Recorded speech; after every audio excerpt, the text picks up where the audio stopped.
Hello, my dearest of friends. I am back from the brief hiatus I took. It's a little strange now when I go back east. All my closest friends and family moved out of New York and are now in New Jersey, so that's where I spent most of the week. And New Jersey is it's kind of ugly. Anyway, so let's talk. I want to start with a story from a couple weeks ago. I wanted to get to it right when it broke, but it was right before I went on the trip, so I was not able to get it done. But there was a final table going on a few weeks ago, I think in Florida. I think it was another World Series of Poker circuit event. There were 3 players left, including Devayam Satyarthi. I think that's how you say it. He was all in for his tournament life and against the known tourney pro Maurice Hawkins. Devayam had Queen 10 offsuit versus Ace 3 offsuit. Devayam flopped a pair to take the lead, and then Maurice turned a wheel draw.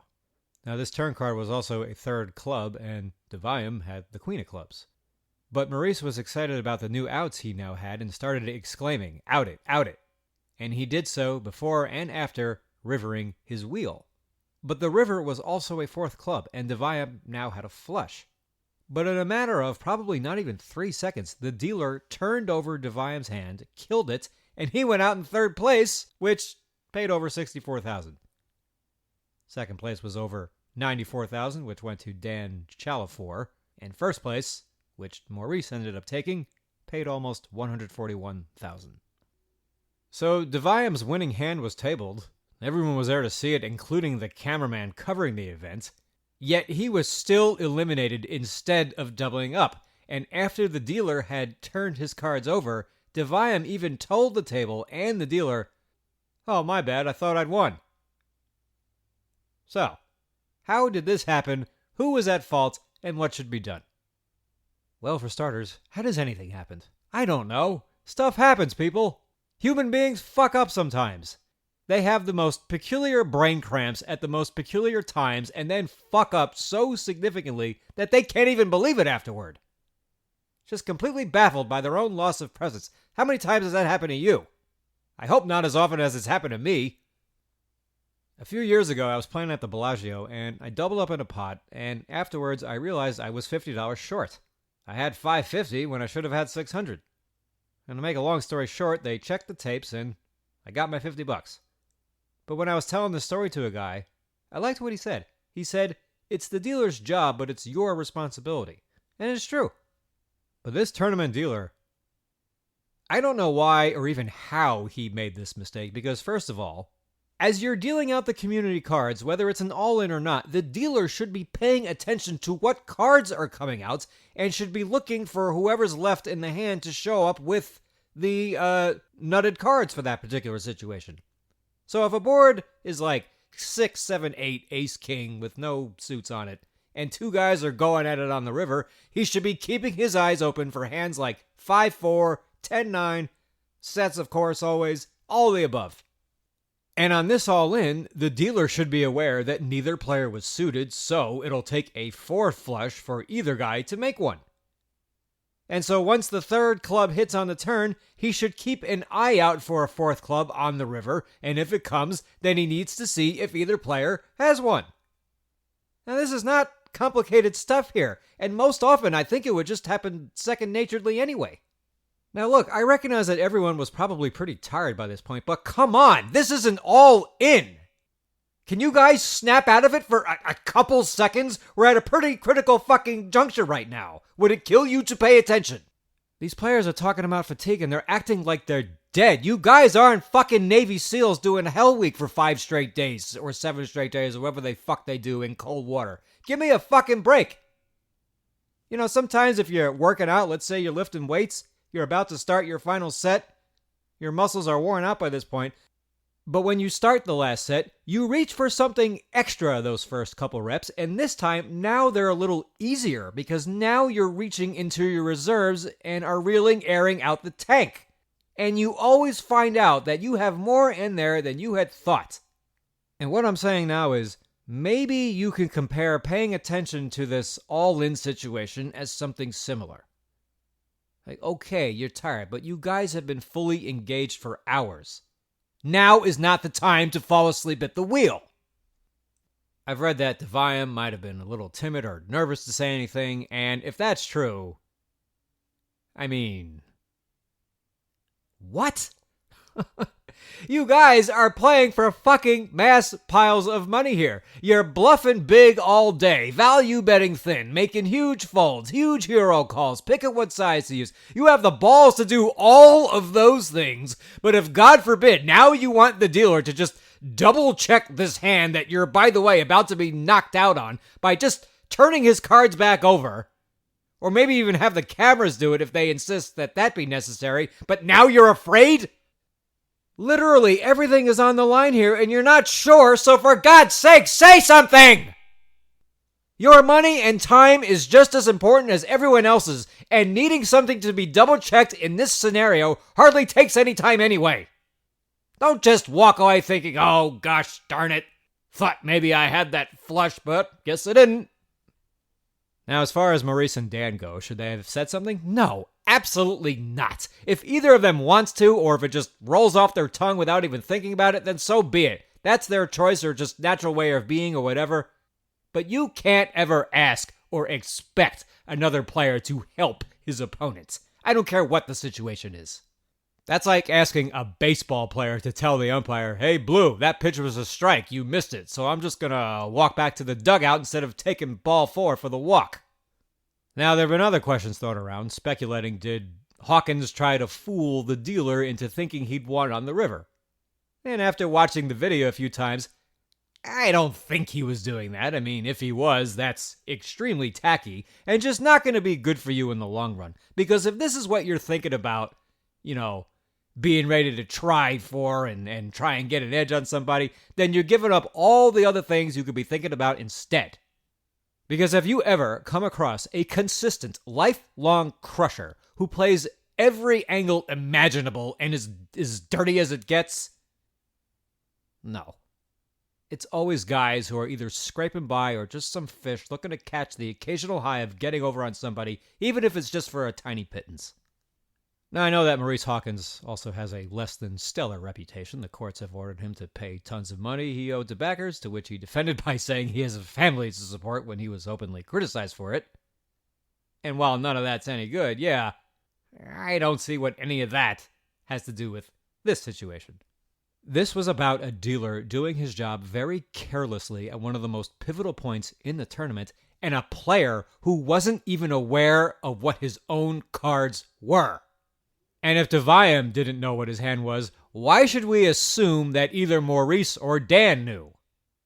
I mean, yeah, they might have. They probably did, but you cannot assume that. And by the way, one more little note on Maurice Hawkins. I mean, I hear he's not such a nice guy to play with, but there's a video on YouTube you got to check out of him playing a hand with someone in a tournament.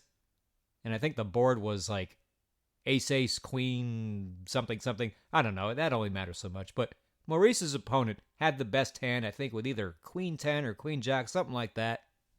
And Maurice called him on the flop and turn, and the action went check on the river.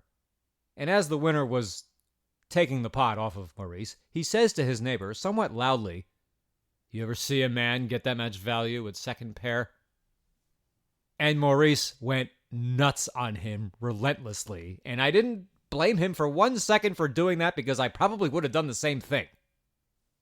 I mean, just some of the arrogance and nerve on these people who play poker. I mean, who fucking says that? Have you ever seen a man, not somebody, have you ever seen a man get that much value with second pair? Now, I'm guessing he said that because he was on TV and was feeling very proud of his play for this hand, but holy shit. Can you just shut the fuck up and take the money? Act like you've won before. My goodness. Not to mention, you haven't even won anything anyway. All you did was win a pot. You didn't knock anybody out. You didn't move up a spot. You won a fucking hand. Have you ever seen a man get that much value with second pair? Yeah, I have actually. I just never saw a man gloat that much over it. But whatever. Back to the controversy at the tournament. Well, I've heard some other questions thrown around, such as, should the cameraman who was filming this fiasco be the one to say anything if no one else is? Well, if he had, I personally would not fault him because That can happen without even thinking about it since the cards were turned over.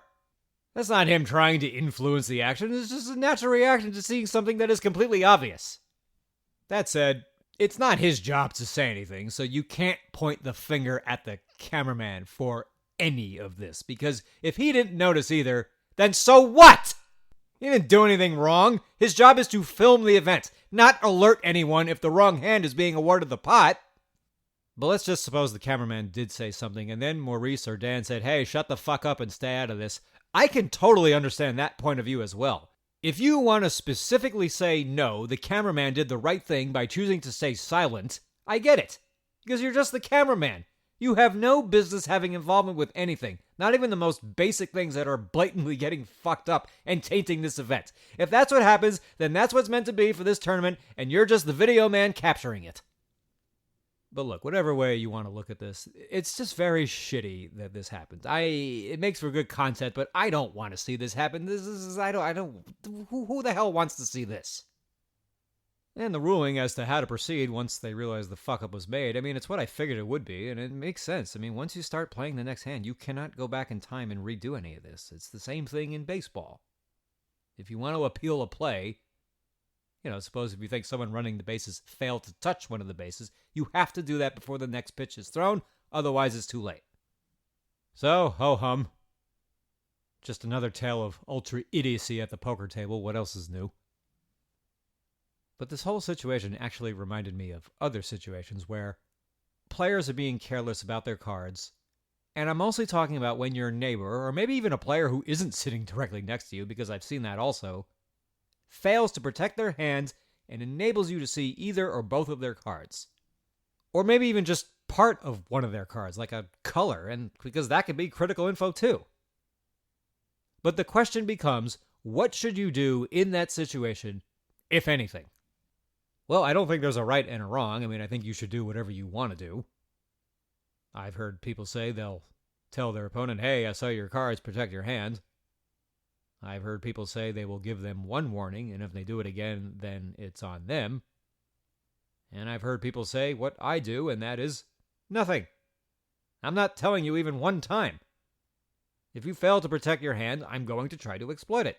I don't care who you are. I don't care for friends. Because what does everyone say? There's no friends at the poker table. Well, I agree. And I apply that statement in the most literal sense. I don't make a single exception. Now look, I can understand why you'd want to tell your friend because he's your friend, but I don't feel that way. I'm able to separate myself. And if this prerogative makes me a scumbag, well, then I guess I'm a scumbag. But it makes anyone who thinks so a fucking hypocrite. Don't tell me there's no friends at the poker table until X, Y, or Z happens, because now you're just appointing yourself to be in charge of some moving target. I'm not trying to be an asshole. I just have zero mercy and thus zero wish to help anyone in this kind of situation. Poker is too hard all the time. We are working too hard to be doing favors for anybody. No one owes it to me. I would never expect anyone, a friend or anyone, to tell me when I'm exposing my hand. If you do, and people have, hey, thanks, but I'm not returning you that favor because I did not ask you to do that. Imagine sitting down at the table and saying, hey guys, if I accidentally expose my hand, can someone tell me? Thanks. I even heard a guy say once that if you see a guy's hand and keep it a secret, that you're cheating. Oh, okay, really? So now if you're careless and I take advantage of it, this is now my fault instead of yours? Now, this guy obviously just doesn't understand the meaning of the word cheat, because cheating is manipulating the outcome of a hand somehow, some way, whether it's marking cards or anything, something where you use some type of object or signaling or whatever that the opposition isn't aware of. Well, your opponents know you have eyes and that you're using those, so that doesn't apply here. Not cheating. Next time, protect your hand. It's not hard. Now, that's not to say, I ever peer over and try to see someone's cards. No, I don't do that, because you can't do that. I don't know what the rules are at each room, but how could a room allow another player to blatantly lean over and try to see another player's cards? What I have done is adjust the way I sit sometimes. Like if the guy next to me is exposing his hand but only from certain angles, then before the next hand is dealt, I may sit in such a way to give myself my best shot at seeing his cards should he make that same mistake in the same way, but he may not, so I don't know what's going to happen. And look, just because you know your opponent's cards doesn't mean there's no variance so that you're in for an easy decision every time. In fact, sometimes you may almost wish you didn't know what they had because of how complicated knowing what their cards were has now made things. Not that that isn't a nice problem to have. I've heard some stories, though, from friends where they 3-bet a guy who had them beat, but then they got a great spot to bluff them. But then the guy with the hand who they know what he has, he goes crazy and he bluff jams anyway, not knowing that he's bluffing with the best hand, and obviously not knowing that the only reason this other player is even giving this much action is because he already knows what he has. And otherwise he'd have never gotten in there. So like I said, there's variance with these spots also, and tough decisions, because what if you're under the gun 1, and under the gun raises with like 8-7 offsuit, and you have like king 10 offsuit? Are you going to just 3-bet? It's tempting, but I'm not sure that you should. I mean, because if you get called 4-bet, you obviously have to fold, and if you get called by even just one player, now you have to navigate post-flop with a bad hand that you'd normally never play in this spot, and now you probably have to do it from being out of position. And this is all because you tried to exploit a guy for failing to protect his hand. Now, the times if you get fucked for doing this, and I don't know, I think I've lost more money than I've won by being in these situations. And of course, some people would say, ah ha ha ha ha ha ha ha ha ha, that's karma. Okay. Quickly, that's not fucking karma. That's not how karma works. Karma is not this linear soap opera where if you do something bad, then karma comes back and punishes you. So take my word for it or not, but I'm not going to explain how karma does work because I don't feel like getting overly esoteric today. The point of all this is, just because you tell someone you saw their hand and to protect it, that doesn't mean you're a good person or that you did the right thing. That is just what you chose to do. And if you're doing that because you think it makes you better than the person who doesn't, you're just fooling yourself. So I would say just do whatever you feel most comfortable with doing. And for me, that's trying to issue maximum punishment. The sickest story I have of people not protecting their cards was a couple years ago at Resorts World. It's a 2-5 game, 1200 max. And there's a middle-aged white guy on my right, and I am not exaggerating when I say this. If you didn't know better, you'd think that I was this guy's friend and was sweating him, and he's just showing his cards to me. That's how blatant this was. I would have had to make a special effort to not see his cards. So this is going on for a while, and I got on a run where I was really starting to abuse him for this. I was 3-betting him and barreling off into ranges that I know he's not going to want to stack off with because for as careless as he was being, this is also a guy who does think his decisions through and is trying to win even if the results don't matter that much. Because I wasn't getting the sense from this guy that he's playing for anything more than recreation or entertainment, whatever. But then comes a hand where he opens Jack 3 suited in the cutoff because now he's tilting. I 3-bet King Deuce of Diamonds on the button, and he jams 600 total. Now what I should have done is call and just see what happens because he has to show first. And if he wins, he'll show and I'll just muck. That's what I should have done. But this is not a situation I'm used to being in.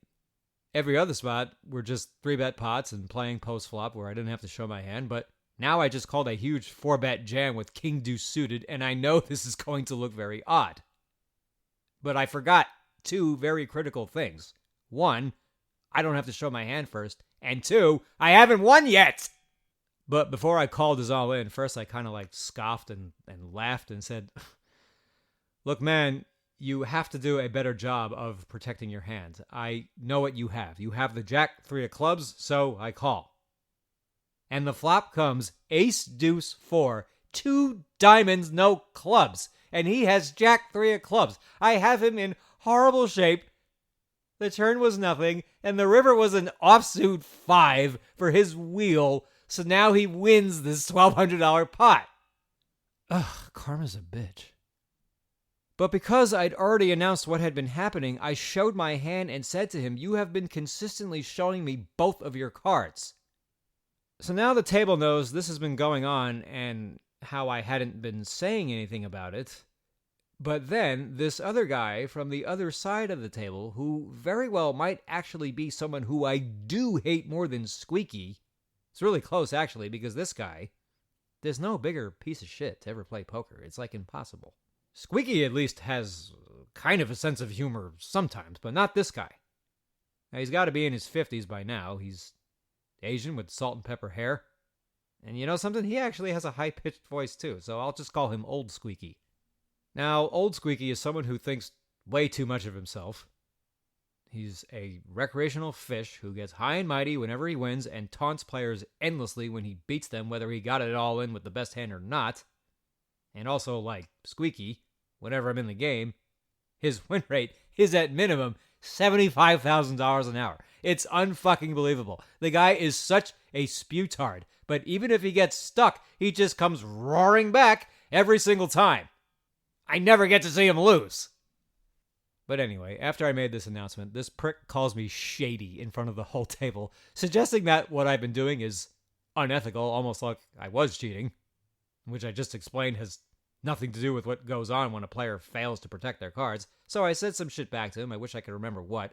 But then the game goes on for a little while longer, and then comes a hand where it's my turn, and I didn't know for a second, and he says, it's on shady. And then I really went after him, and I said what I just said a moment ago. I told him, you're calling me shady. It was his action to show when he went all in. I didn't have to tell him anything. I could have just mucked my hand, and no one would have ever known that I knew what his hand was, and that he'd been showing it to me for the last hour. And I continued when I told him, I said, I cannot stand playing with you more than anyone else, and I don't know anyone that doesn't hate you. And when I said that, he just went silent. He just kept on drinking. And that was pretty much where this ended. As for the guy who all but said, hey, you want to see what my cards are every hand? For the next hour, he protected his hand properly. And then he went right back to doing what he was doing before. Just picking his cards up like the closest person to him was on the other fucking side of the casino. But nothing became of it. I didn't get any more chances to try and capitalize on the opportunity. The funniest time I ever saw about a player exposing their hand was at the Win a bunch of years ago. It was 2-5. We had this old guy. A huge fish, but he was on a crazy heater. He and I got into a pretty big pot on the turn. I don't remember the action or anything else. All I know is I had ace-king, and the board was like jack-10 something. I had a Broadway draw. Maybe a combo draw. But the action completes on the turn, and then the guy turned his hand over, thinking it was showdown, and he shows aces. All right, thank you for that. So we get to the river, my hand bricked, and it was his action first. But rather than check, since he knows I know what he has, he went all in.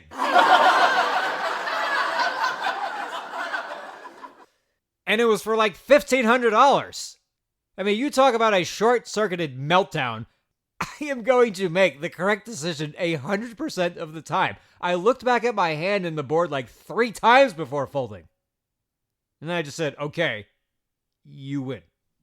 And everyone is laughing at this, and by now I think he realized what he did and how it could not have been more idiotic. But still, he didn't just sit there and accept it. No, he rationalized it when he said, I didn't know he didn't have anything. Oh, okay, so that is why it made sense for him to go all in against me anyway. Even though I already know for a fact that my hand is beat. Now, in a hypothetical, the question is, what do I do if he checks? You know, these are the massive mind fuck spots I was talking about before, where sometimes you'd probably rather not know what they had, although in this case he knows that I know. I don't think I would have tried to bluff him. I think he's too much the type to just call it off and just make me show it to him. But we'll never know since he decided to free roll himself. So, okay, on to the final segment of this episode. So I'm playing a session on Thursday, March 6th. It's my last day of my 30s. And the whale I talked about from episode 6 was in my game. And right before this hand starts, I mentioned my podcast to the table, and I told him that he was in it. And naturally, he wanted to know how he was in it and how he can listen to it. And I was about to start explaining all that to him, but first the hand was dealt and we had to play. The hijack limped. He limped on the button, the small blind folded, and I checked 10 deuce offsuit in the big blind, and the flop came 10-8 deuce rainbow, and we all checked. The turn was another deuce, so now I got a full house with Doyle's hand. I bet $5, and the hijack folds, and the whale on the button, with like this kind of Beavis and Butthead looking face, raises to 15. I call, and then he says, "Do you want to just do 55 on the river?" And I just shook my head no. The river is a king. I check. He bets $55. I make it 200, and he instantly goes all in for a total of $12.38. So $1,038 extra to me in a pot that had $15 pre-flop with no raise, no action on the flop, and there was $35 in it going to the river.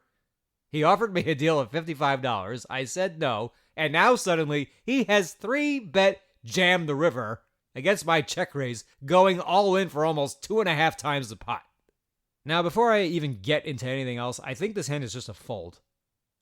Now, it's a weird situation because he can have 8 deuce, which is the one boat I beat, but no matter what he has, he knows I can't have anything better than king deuce unless I just have quad deuces and didn't raise the big blind, and that's possible because that hand is not an automatic raise at all. I think in this situation I would have, with there only being 2 late position limps, one including the button, and plus just me thinking, fuck you guys, let's just put some money in the pot. But alright, let's back up now. So he goes all in, and I cannot believe this dilemma I'm suddenly in, and right away he says, "I can't beat 3 hands." And I know he's not lying to me because he never does. He doesn't want to do that. So I started thinking about that comment, and then he said, and I didn't hear him correctly because I was deep in thought and, also frazzled, but he said, "Tip the dealer $50 and I'll show you my hand." Now, I thought he meant fold, give the dealer $50, and then he'll show me, which he would never even say if he didn't know he was going to, win with whatever he's got anyway. But no, he actually meant I can keep my hand and essentially call him for $50 instead of the $1,000+, but I don't even have to give the $50 to him. I just have to give it to the dealer. Now, had I understood him and the situation correctly, I'd have either A, done that, or B, I might have just folded knowing that there's no way I'm going to win if he's offering me this deal, and that it's not even necessary I toss $50 to the dealer. But my mind was already in other places. It was hung up in that comment he made, where he says, "I can't beat 3 hands." And if I take that comment literally in the linear sense, then that means he has to have pocket 8s, because the only 3 hands that beat pocket 8s are pocket 2s, pocket 10s, and pocket kings. So that would mean he'd have had to limp the button with pocket 8s after the hijack limped, and then checked middle set in position on the flop 3 ways. And believe it or not, that's more conceivable than it sounds like, because for as loose and as ridiculous as this guy plays, I've also seen him get to showdown a few times with some really huge hands in which he threw in a check in a spot where not only no one ever would, but likely to do so in a spot where no one ever should. But he does it anyway, just to be extra funky, I guess. But we also know that he should just raise pre on the button with pocket 8s, which maybe he didn't, and we now know that it's probably not a terrible move to at least bet $5 on the flop, which would be 1/3 of the pot in this case, when the flop comes 10-8 deuce rainbow and the action is checked to him. But when he made the comment about he can't beat 3 hands, I didn't take him literally. I presumed him to be thinking of this as what he realistically can't beat. Because like I said, I'm obviously not checking pocket 10s or kings in the big blind, and probably not pocket 2s either. So I was thinking, okay, he doesn't mean those hands. He means what I realistically could have. And I started thinking, does he have 8 deuce? Because that hand cannot beat 10 deuce. It cannot beat king deuce. And it also cannot beat 8 deuce. It's not losing to it, but he can't beat it because it's a chop. And this is a funny guy who likes to play mind games. I mean, isn't that what No Limit is for? So I started thinking that this is what he's doing. And if I fold, what am I going to do when he shows the 8 deuce and says exactly what I thought, which is, I can't beat 10 deuce, king deuce, or 8 deuce because I split with that. So this is what I was slowly convincing myself of, and it made no sense because I was also so sure of that if I call, I'm just going to lose. You ever face a huge bet on the river or any time, I guess, or whatever, someone jams, yeah, you want to call, but you just feel like you're about to get hit by a train? That's what I was feeling. I know this money isn't coming back if I put it in, but I couldn't stop thinking about this fucking comment he made, and I was really leveling the shit out of myself. But you already know what happens. I called, and he just shows me the pocket eights. Limped the button with this pretty nice hand, pretty strong fucking hand. I mean, come on. Doesn't bet the flop where he got the middle set. Then he gets this run out. Offered to just call it at $55 on the river, then ends up jamming into me, practically tells me what he has, all but did precisely that, offered me a deal of tipping the dealer $50 and he'll let me off the hook, and I still just issue what has gotta be the worst punt I've ever made, because after I lost, the reg next to me says, "Did you hear what he said about tipping the dealer?" And this is when I finally realized he meant I could see his cards and still keep mine.